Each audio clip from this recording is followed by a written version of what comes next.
Joining me now is Mitch Vexler. We just were talking with Chris Martenson about Mitch, and Mitch joins us now. Mitch, welcome back to the broadcast. Thanks for being with us. Thank you very much for inviting me back and giving me the opportunity to bring everybody up to speed with regard to the Supreme Court. Pretty interesting. Yeah, let's get to that, in fact. But before we get to that, I was talking to Chris Martenson, and I said this also on radio today at 1 o'clock. In the last 24 hours, I've had conversations with two people, and I said, I have come to the conclusion now, based on interviewing so many smart people like Chris Martenson and Mitch Vexler and others, that there's hardly nothing in our society that is not based on fraud and lies from the local, state, and federal level. The whole system seems to be based on lies and fraud. And I gave the analysis. I hate to repeat myself because the audience has heard it, but I want you to hear it. I said, it's kind of ironic when you even think about the fact, well, I live in a nice town. I live in a nice city. It's so family friendly and we're all MAGA people. Maybe if you live in the South and you're thinking it's all buttoned down and everybody's doing good deeds. And you find out even down in the South where people are conservative in the Bible Belt, the chances are overwhelming that your entire city and town is funding their police department and schools and everything on fraudulent bonds. So while your police detectives and police are out arresting people for shoplifting and other things, which is certainly wrong, and those people should be stopped and held accountable, how do you morally justify arresting people for shoplifting when your whole city or town could be, and maybe is indeed, in some cases proven to be, based on fraud and a Ponzi bond scheme? Do you agree that and now we have the Epstein files that keep getting dumped. Do you agree that pretty much now in America, everything is based on fraud when it comes to the government at the local, state, and federal level? Fraud, fraud, fraud. And the system protects itself. Is this a true statement or is it an overstatement? No, it's a proven statement. If you go to my website under the articles, letters, and discussion section, you will see what I've written in the last 40 days, and all of that is now quantified, which is exactly why we are at the Supreme Court of Texas. That is what has happened. Just recently in LA, just yesterday, they made an announcement having to do with hospice care. Hundreds of millions shot down the drain on hospice care that doesn't even exist. So there's an article in there that I wrote called Socialism is a Noun. And that document lays the facts out as to what is happening, how it is happening. And the bottom line is that people in government, let's call it socialists, on both sides of the aisle, they do exist on both sides of the aisle. But the point of the matter is they have taken positions that have benefited their personal pocket at the expense of not just the property taxpayers, but also at the expense of income taxpayers. These frauds are real. What you're seeing play out in Minnesota, Minneapolis, these are socialist policies. And what I've said in that document is that socialism should be qualified and codified into law as illegal. Part of the problem here is they've known for generations that this was an ongoing problem. I left Canada because of this problem. The bottom line is, and you mentioned Carney a minute ago. Well, Carney is Trudeau, idiot squared. There's simply there's no brain cells here. These people exist to create socialism. They are socialists. They steal taxpayers' money, put it in their pocket for pet projects that don't have the right to exist in a free capitalist society. This is the problem, and now it is quantified. We've laid it out. And I was asking Chris Martenson about the decline of the dollar, what's happening to our dollar. And it seems to be this is a U.S. situation. He was explaining that a lot of what we have, no, he's talking about the dollar collapsing in the U.S., that this problem we have is pretty unique to us, where we could collapse without it, spilling over per se and, being what other nations experience. That our problem with the collapse of our dollar, he's saying, is really isolated to us. Do you agree or disagree? No, if we go down, let's put it this way, we're the best kid on a really bad block, and the really bad block is extremely sick. So China, by way of example, their debt to GDP is hovering around 300. Allegedly, our debt to GDP is 128, both of which are insane, but that is where they are. China is no better than we are. The UK is absolutely in worse condition than we are, even though their currency at the moment is sitting at $1.37 of the US dollar. Germany, as we speak, is dancing on a depression. The European Union is going to blow apart more than likely, and it will have to go back to individual countries rather than the European Union, because that was a failed social construct from the word go. Do you know that in Italy, the lira, on the eve of the announcement for the European Union, the lira was destroyed by 32% overnight? So when you start taking these things into account, what is the nexus of every single problem here? It's socialist policies. Socialist policies lead to fraud. Why? Because a socialist policy prohibits any of the socialists that are responsible for it from being held accountable. This is the case that is now at the Supreme Court here in Texas. It's the lack of accountability. That's the issue that's now on the table. And I want to go to that. I want to go to that case that you're referring to, but I want to ask you the same question first that I asked of Chris. What is it? What is going to happen if this dollar continues to slide? The dollar's debased. We have more massive inflation. And what's the tipping point for everyone in America to know about this fraud and the Ponzi scheme of bonds? What's the tipping point for that? The debasement of the dollar at some point has to play into this, right? I mean, as I said, asked to Chris, what causes this avalanche? Whether it's derivatives by the banks or 17 trillion in bonds scheme, what is it that finally triggers this? And what does the day after and the weeks after look like for the average American? We're there now. So watch this for a second. Right now, today, there exists roughly 5.1 trillion of outstanding fraudulent school district bond debt. The median household income does not exist today to pay off the principal or any component of the principal. Well, okay, that's 5.1 trillion. What they've been discussing recently, due to the data centers that are being built, which are private enterprise, wow, we're going to need to raise bond money to pay for the transmission lines to drag power to private enterprise data centers that have yet to return a return on investment or a return of investment. Those bonds, effective tomorrow morning, if you can't pay the debt today, and the average tax bill for the average property tax bill for the average homeowner is 8.6% of their gross income, and they can't pay $5 off on the outstanding fraudulent school district bond debt today, how exactly are they going to pay tomorrow morning for infrastructure, for private enterprise in power lines to pay for the bonds that are going to be necessary to create the transmission lines? And the answer is it isn't. So what we have here is a crisis of confidence. And as that crisis of confidence continues to grow larger, so does the bond debt by virtue of the compound cumulative interest on the outstanding fraud. This is about a crisis of confidence.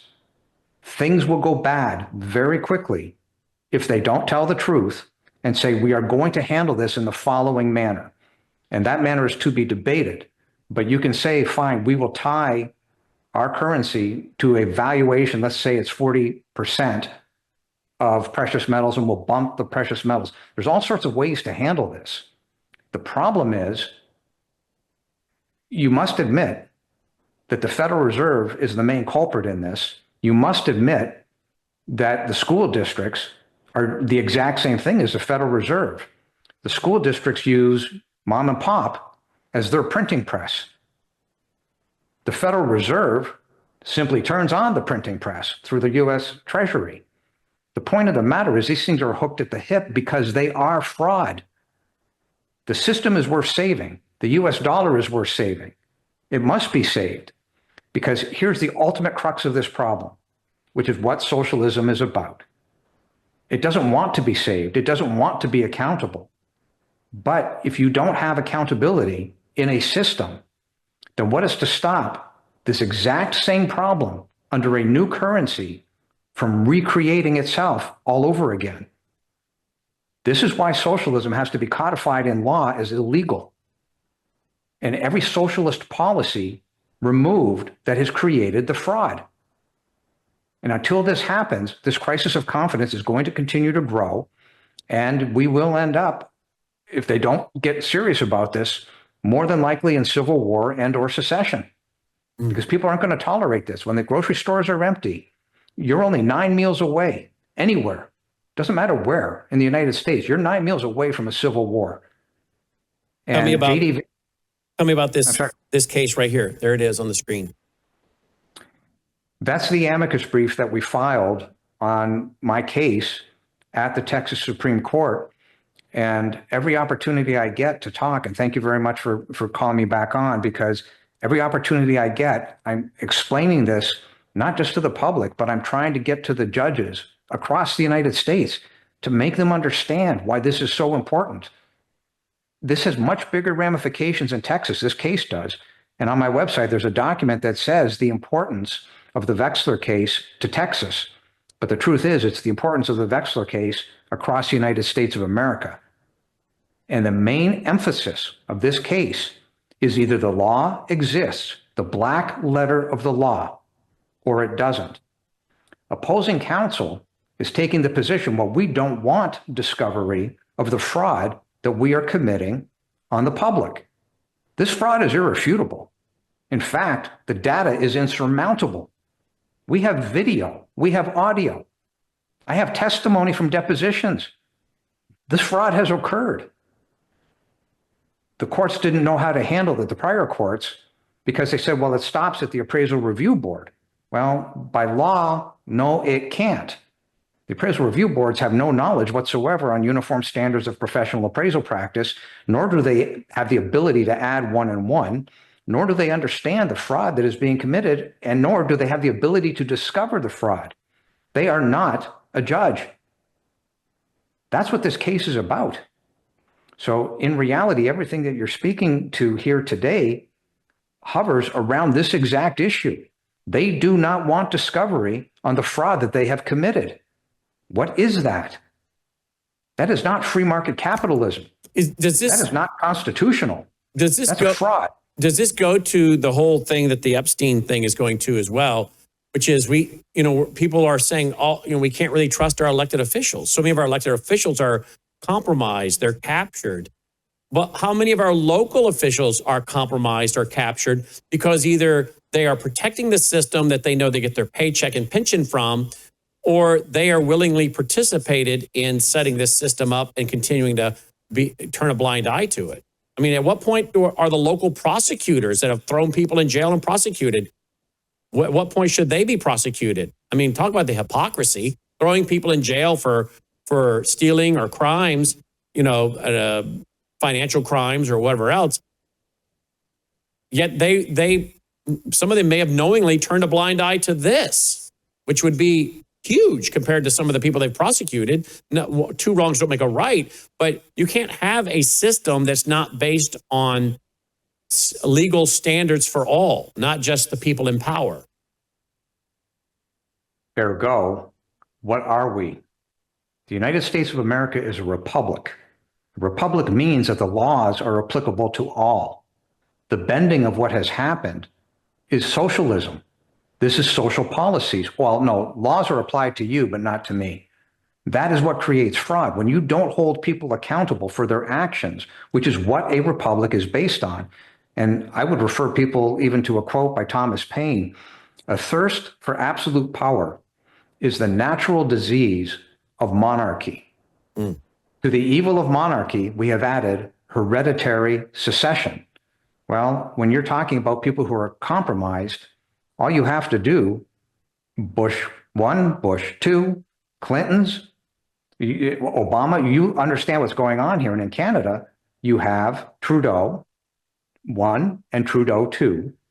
And the problem with that is that it's an insult to the imposition of every citizen, doesn't matter what side of the aisle you're on, by thinking that these people have any right in government.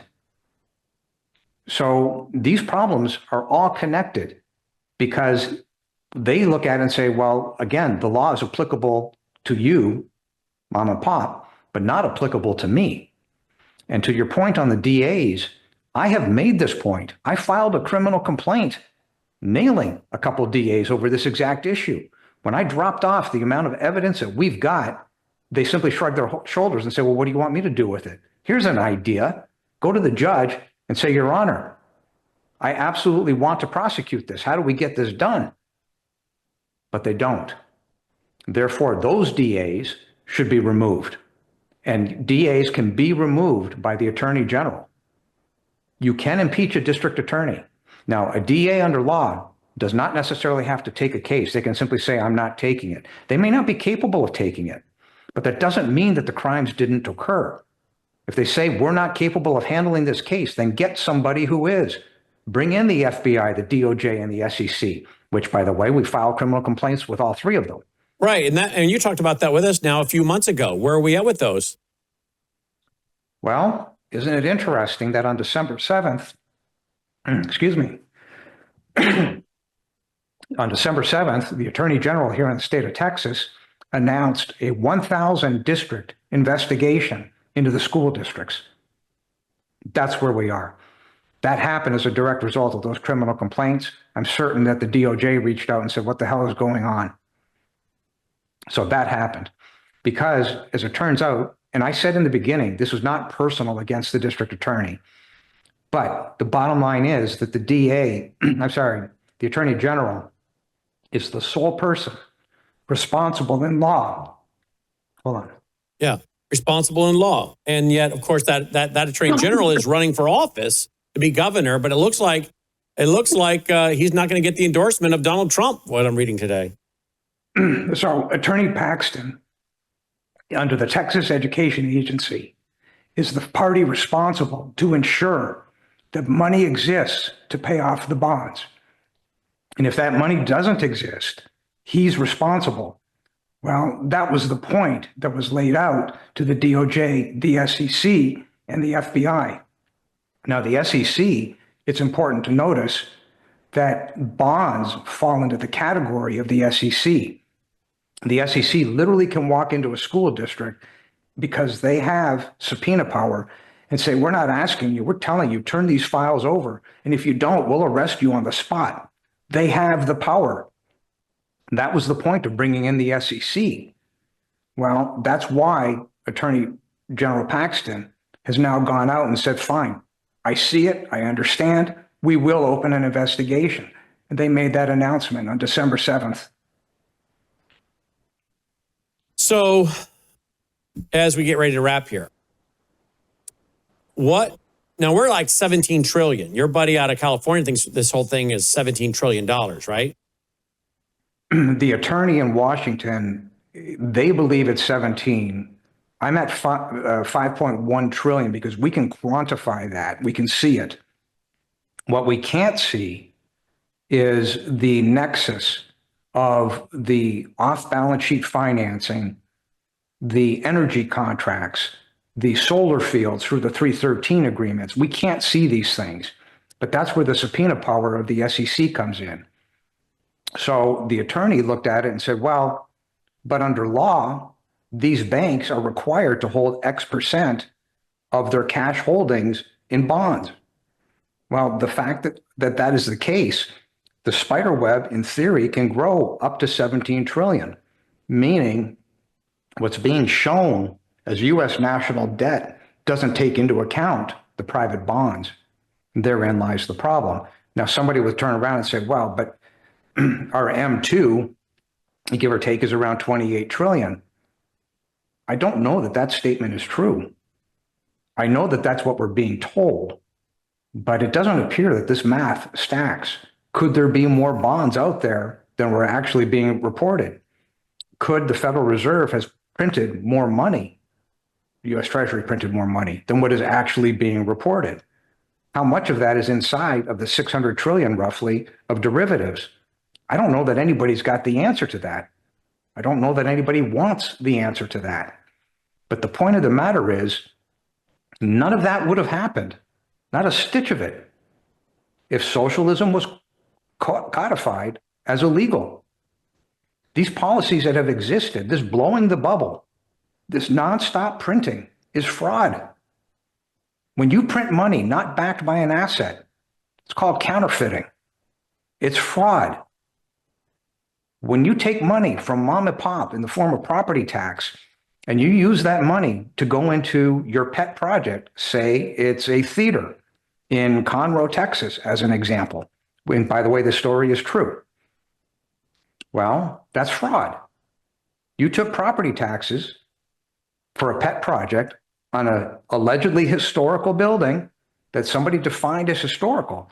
But wouldn't it be interesting to find out that people on council are participating in getting money from that theater? It's called embezzlement. That is a socialist policy. We just won't tell the public what we're doing. Fine, we're on the board. My company, because I'm on the board, does X. We get paid X. The point of the matter is, I've seen this before. I saw it with the Capitol Theater building in Windsor. I was heavily involved in a group of buildings following the 1968 riots in Detroit. So this is in 1984. The buildings needed to be repaired. They were beautiful Art Deco buildings, but the bottom line is they never got repaired. The system fell apart there, and money was used to allegedly fix the buildings, which never happened. The point of the matter is these are socialist policies and need to be defined as such.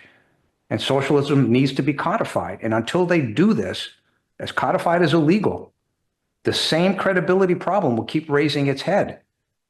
That is why we have to save this system, and that is to restore the credibility of the United States government. Now, if they want to read more on this, of course, we've got the website up there. So one of my callers called in today and asked, because I mentioned you and I showed your website, talked about what, I was going to try to get you on tonight. And she called in and said, what can we do? What can we do? And I said, well, I think he is working on something where citizens can be involved in class action lawsuits or something, if I remember correctly, right? Believe it or not, I saw the second copy of that website on Monday, and it looks really good. What I'm trying to do with the help of the people in Washington and people in Florida, people in Texas, is to create a system where the attorneys themselves will pay to get access so that we can spend money for the purpose of creating class action lawsuits across the United States.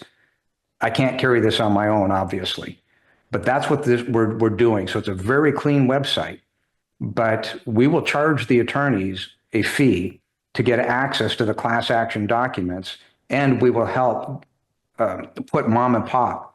So let's say we have 100 mom and pops. Let's say it's in Colorado. We can create a body.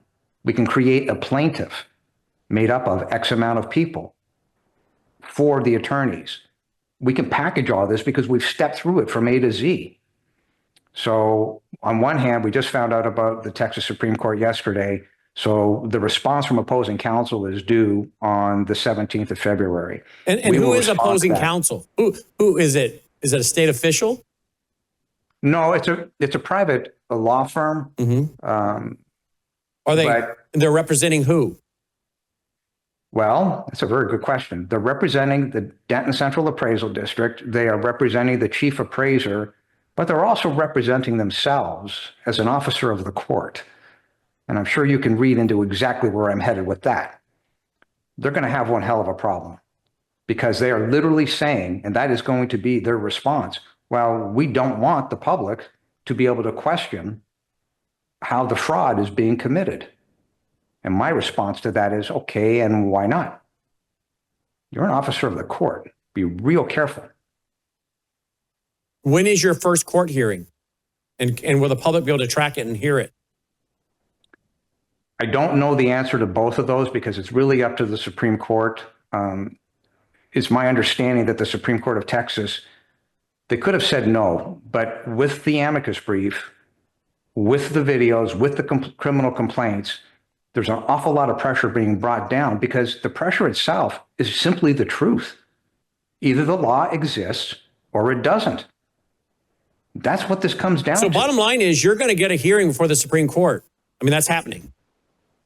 More than likely. I mean, they could just simply say, go away, right? They have that authority. I don't believe that's going to happen because they asked for a response from opposing counsel, which means they're seeing something. I don't know what. We will respond. We will ask for oral argument, and we will make it a point because, again, I don't know what the Supreme Court judges know, but we will make it a point that the Attorney General just launched a 1,000 district investigation. This isn't going away. This is going to get bigger, and it's not just Texas. Now, the Supreme Court will say, well, we're confined to just Texas. I agree. I understand that completely. But as your viewers can see, because their lives are being touched by this exact same fraud, when they go to appeal their central appraisal district taxes and valuation, they run into the exact same wall that I ran into. So what we're doing is correcting that. We're going to make that wall disappear. They will be found to be fraudulent, and let the chips fall where they may. So are we going to hear this as a national story? In other words, are we on the precipice of this becoming a major national story? And there's not many outlets. You know, there's a few. I found out about it through watching a program, and you've been on some other shows. Chris Martinson been on his show, but there's only a few of us that have been covering this in the conservative media market. Is this about to become a national story that a lot of people are going to start covering? I wish it would. I wish it would have gone national 4 or 5 months ago. But little by little, because of the pressure of the criminal complaints, we're getting where we need to go. The press on a national scale, somebody I know who's an attorney out of Florida reached out to over 160 different outlets. He took it upon himself to do it. And all we heard back was crickets. Wow. Now, you could say that they're not smart enough to handle it. I would agree with that. However, they're not there for their own ego. They're there to answer questions from mom and pop, and they can't. And that's part of the problem. They become propaganda machines that only want to repeat what their overlords have told them to do. The problem here is this touches the lives of every single property owner, but it also touches the lives of every single citizen.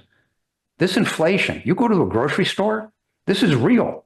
Well, do you realize that in your cappuccino, there's 7 elements of real estate tax? When you start thinking of how this real estate tax touches society, this is the problem. But I have to be able to communicate it to a willing press. And so far, they have turned a blind eye. But regardless of that, through your help and a handful of others' help, the story is getting out. And I've received calls from governors that realize, okay, this is real. There's a lot of people that are paying attention. Those are the people who are honest. The ones who aren't honest, they fall into the bucket of socialists. So let me ask you this. Their money put in your pocket. Let me ask you this in closing then. At what point are you watching inflation?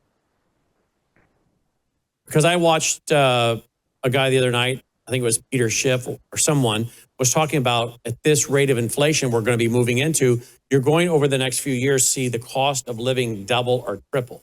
Now, I don't know if that's true, but it sounds reasonable to me.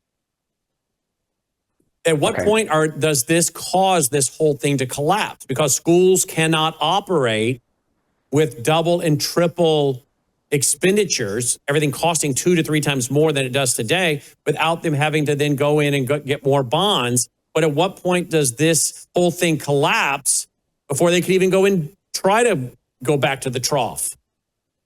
So it was stated by Scott Bessent on Tuesday of this week that he doesn't want to hurt the value of housing. Well, okay. Are you talking about new housing? Are you talking about existing inventory? Bessent actually used my language. And Interestingly enough, so did RFK, where they said the property taxes have to be repealed. Is that because they are aware of this dirty little secret?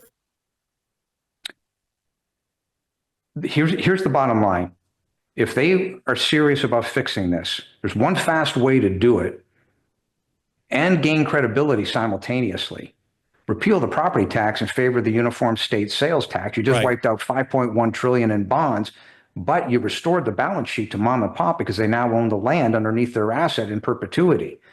And as far as the inflation is concerned, every single time, without exception, that they step up and say, we need more money for this and we need more money for that, and it's not based on free market capitalism, it's based on a wish list, that is socialism. That is a socialist policy. Now, socialist policies have nothing to do with a social policy. You want to get rid of hunger? Amen, that's a social policy. Everybody can agree this has to be done. Same thing for cancer. But a socialist policy takes your money and puts it in their pocket under the guise, while we're doing this, whatever it is, for the benefit of society. And it never turns out to be the case, especially when bonds are involved. This whole thing with school district bonds is a pure con. The Federal Reserve, since the day it was created in 1913, has been a con. Absolutely. It was about taking people's money and putting it in the hands of the banks. That's all it was. But you see, the funny thing about, watch this for a second. No government on the planet can outrun the rule of 72. No government on the planet can outrun reverse amortization. That is exactly what the Federal Reserve has done. That is why we are where we are. So somebody says, well, okay, inflation is going to go up. It's going to be painful. If they keep printing, yeah, we're going to end up with the Weimar Republic. History's going to repeat itself. The point is, it doesn't have to. This is savable. The credibility of the United States government is on the hook here. It's on the line. We get sick, by the way. So does the rest of the globe. Canada's in worse shape than we are. Canada's a country with a population between Windsor and Montreal. That's where the majority of the population lives. It's 1.5 times the size of the United States. It's a very wealthy resource country. Can it sustain itself? No. Why? Socialist policies. Here's the point. All governments that are involved in this type of nonsense, Germany, London, European Union, Canada, Venezuela, doesn't matter. All these countries have got to, Japan, have got to sit down simultaneously and say, we're going to do a journal entry. We're going to wipe out these debts between the countries. We're going to wipe out these bonds. And people are going to say, oh, you can't wipe out the bonds. Yeah, yes, we can. It has to be done. Why? Because those people who put that money into the bonds, if a portion of your principal can get protected, good. However, the interest, you've been a pig at the trough, and the trough has been fraud. You participated. Those people who sold you those bonds participated in the fraud. You lose, and you deserve to lose. And I know that that's a bitter pill. I get it. But something has to happen because the world depends on the United States. It's time to show some leadership and say, this is how we're going to fix this. It's all about the black letter of the law. The law does exist.